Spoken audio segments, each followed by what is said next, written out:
But do we actually pay attention to what our bodies are saying? Well, from our posture to gestures to facial expressions, I'm doing all these things right now, right? We're sending messages even when our lips aren't moving. And joining us now to decode what your body language is really telling people and how to break down the do's, don'ts, and common mistakes, we have a great panel, starting with Tonya Reiman. She's a body language expert and the author of The Body Language of Dating and The Power of Body Language. And via webcam, we would love to welcome Lisa B. Marshall, a communication expert and the author of Smart Talk, Greg Stone, a media consultant, and Vanessa Van Edwards, a behavioral investigator.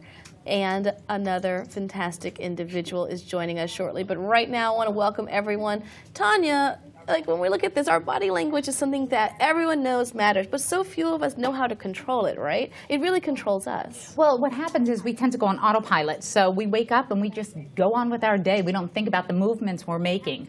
But what happens is people perceive every movement that we make. So when we're making these obvious movements, we think we're being ourselves and natural, when in fact we could be showing off a submissive side. So it's really important to come off autopilot, be aware of the signals you're sending, and then make sure you're sending out the dominant alpha authentic you. All right, the dominant alpha authentic Yes. is being affected by technology, right? It is, exactly. So much of our communication now is online, which is great, but there is a difference when you're online versus when you're in real life. So it's important that people recognize the difference between the two. All right, Greg, I want to bring you into this conversation. Do you think that as conscious as we are about how people are looking at us, right? Everyone's on Instagram, everyone's on Facebook, always taking selfies, taking selfie sticks. We still are not that much more aware of our body language, right? That's correct. One of the things that we consultants do is videotape people so that they can see themselves. You know, we hear our voices from inside the sound box, so to speak, and we rarely have an opportunity to observe ourselves in action. One thing that I have seen that people do is they try to act rather than be. For instance, if I'm playing the role of what I think a serious HuffPost guest should look like, I look absurd, as opposed to just being Greg. And for me, there are no real rules for body language. The only rule is to be yourself. Despite my last name of Stone, I actually come from an Italian family, so as you can see, I tend to gesture a lot, not wildly like this, but if Greg suddenly stops gesturing because he wants to look more serious, then you as the audience say, what's wrong with this guy? He's clearly not being himself. And we're very, very, very good at evaluating one another's nonverbal cues. My eye doctor says it stems from the old days, the caveman days, when you would look at an animal and try to determine if he was looking at you with curiosity or hunger. So our nonverbal antennae are very, very sharp. And that's why it's most important just to be, rather than to try to be something else. Lisa, you know all about that animal attraction, right? But whether you're trying to intimidate them or bring them over to your side, body language is extremely important. Dating, workplace, personal life. Absolutely.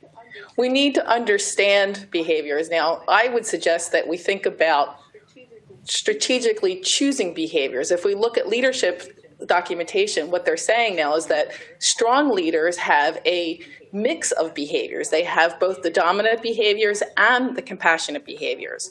And so we need to understand which behaviors, which body language behaviors show both the compassionate side and the dominant side, and be able to choose which behaviors are those best behaviors. And yes, I definitely agree you need to be yourself, but you need to be yourself and also understand that ramification of which you're choosing. Right. Okay, Vanessa, I want to bring you into this conversation. You refer to yourself as the modern Dale Carnegie, right? Someone else called me that, but sure, I'll go with it. Okay, so we'll go with that, because it's so funny. When we're talking about all of this, Tonya, when I was Miss Virginia, one of the things that I got in my package of goodies was a Dale Carnegie class. And here I was really good at public speaking. I was doing all this stuff.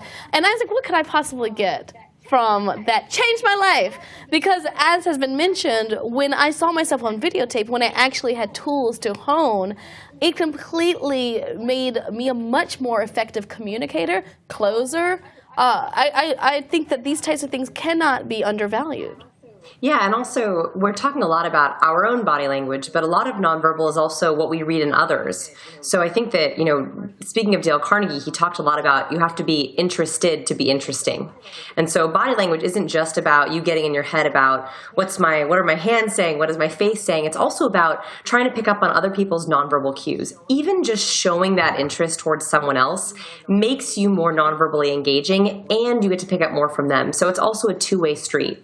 I think that's the most important piece. So when we're talking about the nonverbals, recognizing that you're reading what other people are saying, and in doing so now you have to feed back information, and feeding that information back in a powerful way becomes important. Now, we're not talking about being inauthentic. We're not talking about being phony. What we're talking about is if I grew up in a society or an area where I was in a submissive position my entire younger life, and now I need to learn authoritative leadership roles, well, then I need to understand what the difference is between coming across like this and coming across like this. And that's where it's not necessarily being inauthentic, it's just learning the skills and the tools to make you feel stronger about yourself and come across as stronger. Especially when it comes to finding the love of your life. Yes, that's a big one. That's a big one. You know why? Because so often we feel insecure. It's so funny because when you talk about going out and meeting someone else, there's this sudden feeling of how can I do it? Who am I going to do? How am I going to, make myself feel good about this? How am I going to go outside and meet people?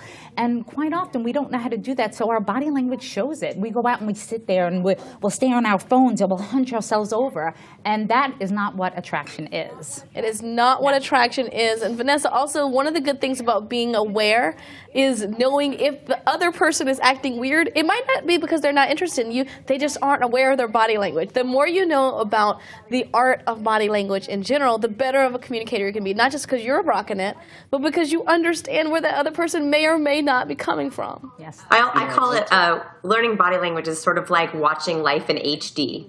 Like you were watching everything before, but when you know what to look for, when you understand micro expressions or tonality, it's like everything comes to life a little bit more. If I may, I'd like to talk about some gender differences that I've observed in body language. In my consulting practice, I found that many older women, not so much the younger ones, were taught early in their careers not to gesture because it makes them look either too aggressive or unprofessional, which for me is the most ridiculous thing because that means they're denying their humanity, their presence. And actually, studies show that women are much better at reading nonverbal cues and at interpreting facial expressions, even starting at the age of 3. Scientists say it's because they have more gray matter in the limbic system in the brain, which is responsible for emotional processing. So there's no reason to turn your body language off, whether you're male, female, young, old. As I mentioned earlier, the only rule is to really be yourself. But if I may also, I'd like to point out that there are some bad habits which one should try to avoid. One in particular that I have, which is if I have a pen in my hand, I'll click it like this, which is very annoying. So as a result, I tend to keep inanimate objects out of my hand. Generally speaking, folding your arms indicates closure, but there are people who like to sit that way. Oh, let me tell you, my husband is that person. Okay, he is the most precious, outgoing dude, but he's cold-natured. So he's always like this. And I said, get your hands off, you look crazy. But you know what else? It's an important factor to recognize that when you do this, they've done studies, and it sounds insane, but when you do this, statistically, you absorb less information. So if you were to take a group of people and have them sit like this, and then a group of people and sit like this, have them watch or read the same information, statistically, we know that the people who were sitting like this would take more from that, and the people who were sitting like this would lose some of it. So it's almost as if this barrier absorbs the information and never makes it up to the brain. All right, Lisa, I want to bring you in here because you got the arm crossing, you got the pen clicking, you got all these different things people are becoming quite aware of. But one thing that has always been helpful is a great handshake. That's something that I would say do kids even talk about handshakes these days? Whether you're a male or a female, it's something that comes up only when there's really a problem.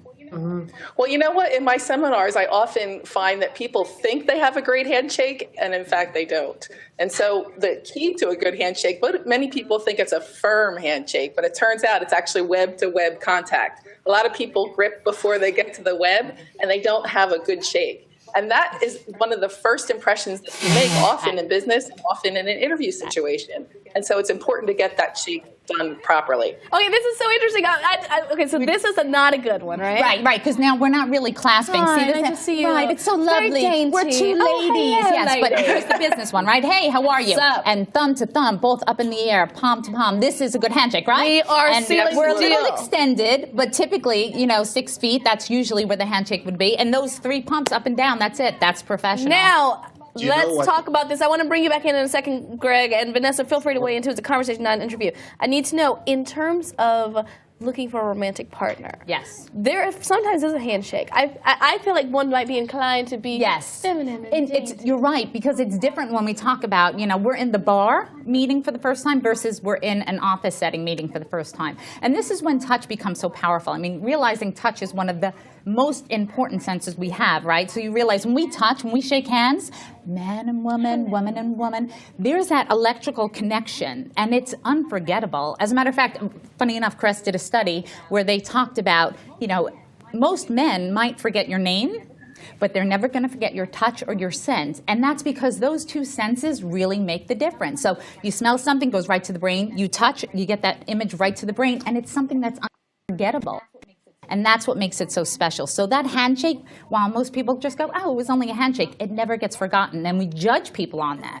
all right, here's also- the thing, Vanessa. In the land of internet dating, if women are relying on their sense of touch and smell, how do we best communicate? And also women as well. Like, obviously, nothing's better than a good-smelling partner, whether you want a man or a woman, whatever's going on. But if we don't have odor laptops yet. Yes. So how do we create these types of communications when we're lacking in touch and smell? Well, first, you always want to make sure that you're in charge of your digital first impression. So look at your profile picture, pull up your dating profile picture, your Tinder profile picture, and I want you to check for 2 things. 1, make sure that you are not showing a smirk. So a smirk is a one-sided mouth raise, kind of like a half smile. The problem is most people think it means okay or half happiness, but it means the exact opposite. It's contempt, disdain, hatred. So make sure that you don't have any smirking in your profile picture. And second, make sure you don't have a fake smile. I'd rather have you have a neutral face than a smile. Everyone's seen this fake smile before. Oh yeah, I'm so happy for you. Where that smile just stays down on their face. So what you want to make sure is you reach all the way up into these upper cheek muscles, that your smile reaches all the way up there. That makes sure that you attract a mate and you're sending out positive cues as opposed to hatred or disdain. Okay, here, I want to talk about this because there are 2 types of people, right? There are people who have no idea. They're like, this is fascinating information.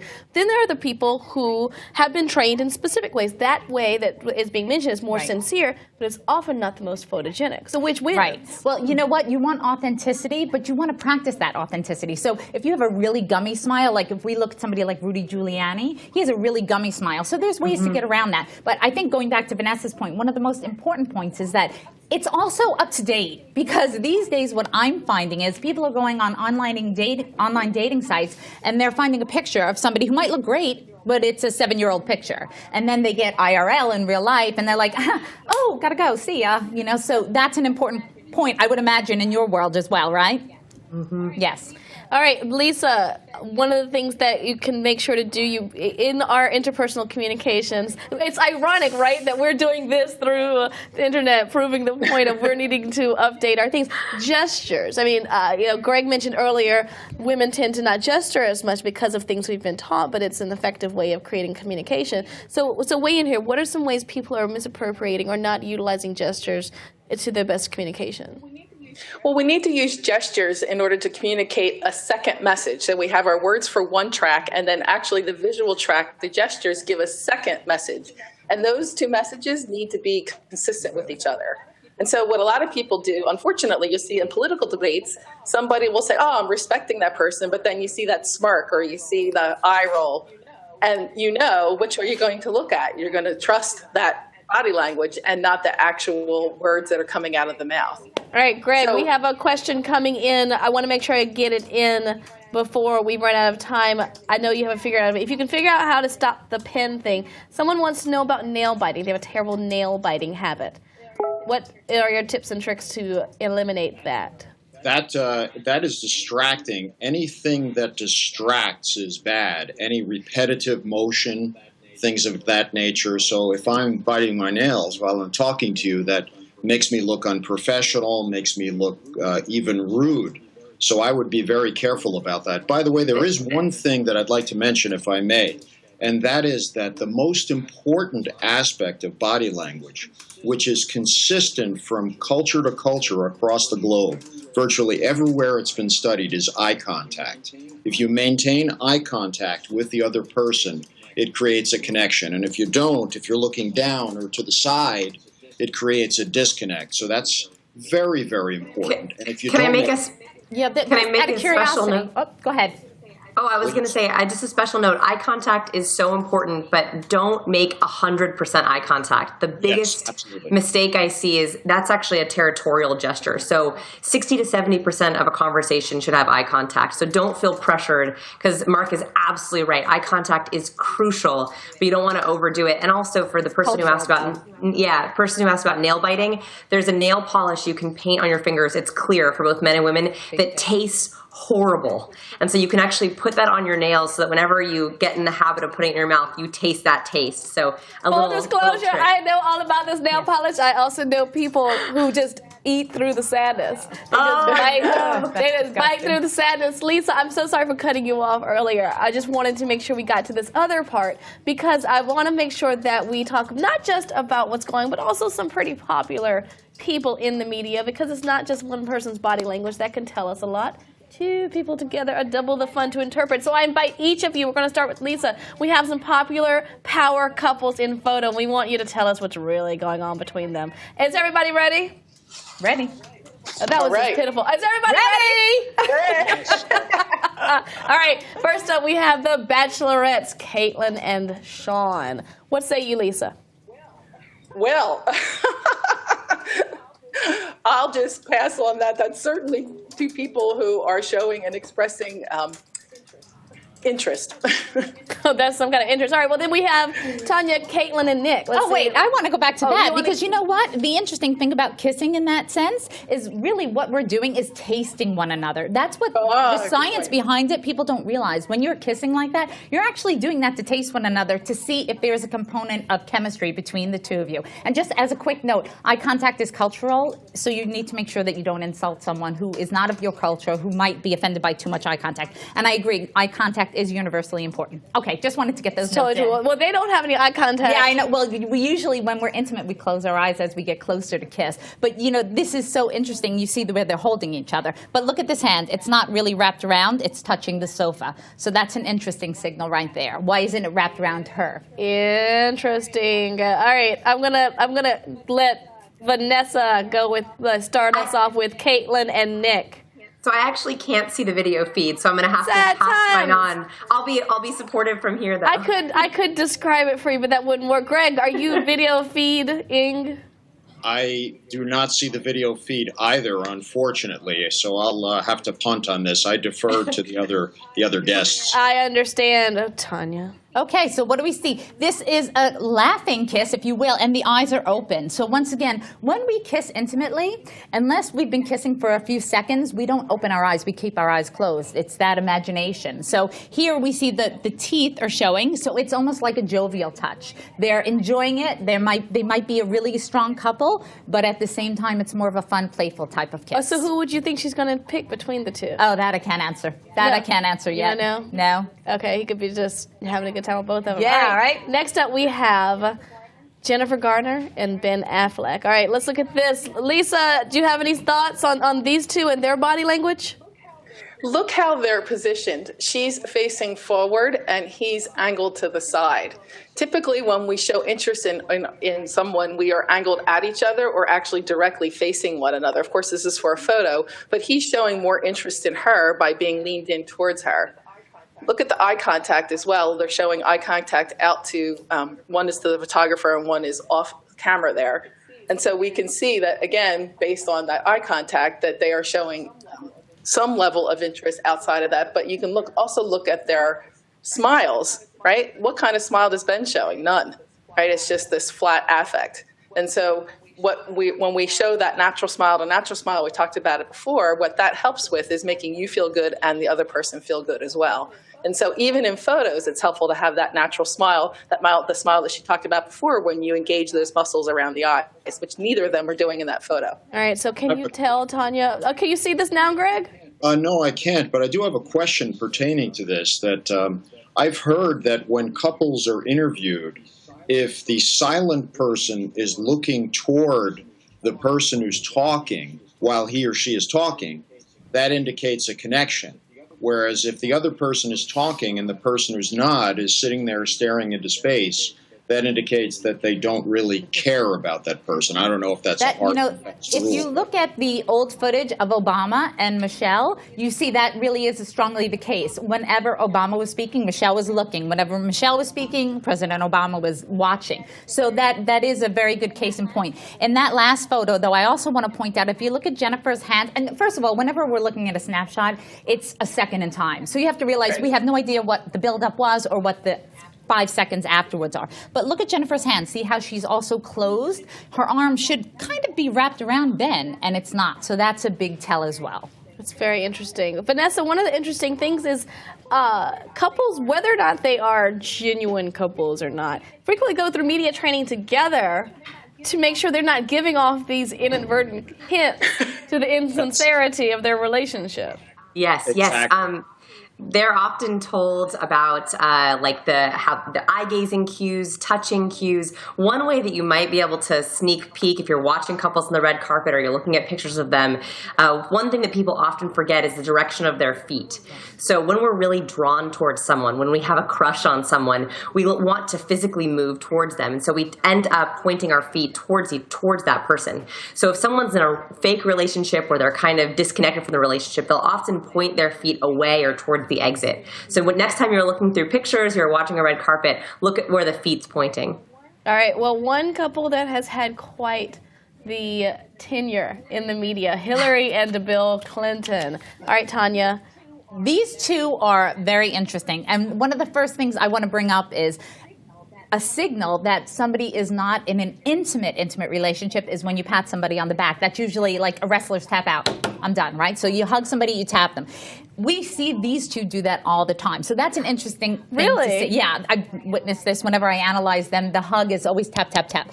Here, they're trying too hard to look like it's a genuine thing. And you can even see this hand is supposed to be a little bit more relaxed. You can see the tension. The smiles aren't both authentic. So here, I think they're more playing the role. We need to make sure we look cohesive, and therefore let's do whatever we can. Fascinating. What about Greg? Do you agree?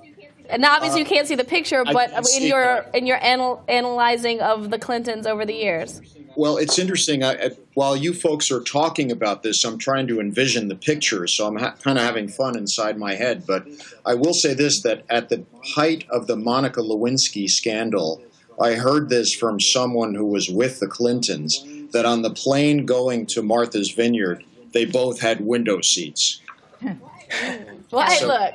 I'm not going to judge Nancy Rand loves her husband and the window seat at the same time. All right, last thing. I want to make sure that we get this out there because when we're talking about dating, whether it's online, in person, whether you smell great or you stink through the computer, confidence is key. Yes. Faking confidence sometimes can get us there until we've made it. Right. How can our audience just do a couple of tricks to fake a little bit of? I don't like to say faking. What I like to say is practicing. And the reason I like to say that is because after a certain amount of time, and I hope you'll agree with me on this, after a certain amount of time of doing some posture, some different power poses, you actually begin to feel more confident. So doing things like keeping your body language open, standing with all your body parts open, and doing deep diaphragmatic breaths, making eye contact. The best thing to do if you want to build up your confidence is go through your daily life and make eye contact and smile at 10 people that are innocuous to your overwhelmed health. You know, like, so I'm going to go into the deli and I'm going to hold eye contact, I'm going to smile, because that person is not going to affect my business, it's not going to affect my home life.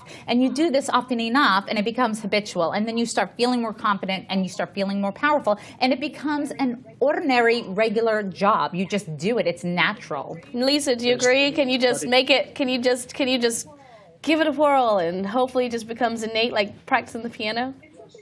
It's something that you do have to do on a daily basis. And I think in addition to practicing on regular people that you're seeing on your day-to-day basis, you also need to be videotaping yourself and seeing what you look like. Because sometimes we think on the inside we look one way, and yet when we see that tape, we look another way entirely. And so it's important to also have that feedback for yourself, and also to ask intimates, how are you being perceived? How is it that you look? So that you can develop those stronger understanding of how you're being perceived when you're using your body. Greg, final word. Maybe in that way some of the Wall Street clients you have could take some advice from the teeny boppers, who it seems like all they do is watch videos of themselves, record videos of themselves. I see these kids, they're so polished, and partially that's why. It's a selfie culture. Yeah. Selfie stick is big. Everybody's walking around with the selfie stick. We're away on vacation, you see people bumping into each other because they're so busy worrying about their selfie sticks and how they look. And you're right. That's why I think they are as polished, because they practice all day long. All right, but they still sometimes miss the cues. That we are grateful that you have this fantastic study to give some more information behind. Yes. And we are also grateful to Lisa, Greg, and Vanessa for their insights as experts when it comes to body language. I have to say I've been gesturing more this whole segment because I'm partially concerned about the judgment I feel I'm getting from all of you. But I know it's in good stead, and we are grateful that you are here. All of you watching, I hope that you could take a deep breath and start looking people in the eye, but not too much, and make sure they're from a culture that appreciates it. And you can read more about our great guests and find out more about Caress and the study by clicking on the links in our resource well below this video screen. You can also stay tuned. The conversation always continues here at HuffPost Live.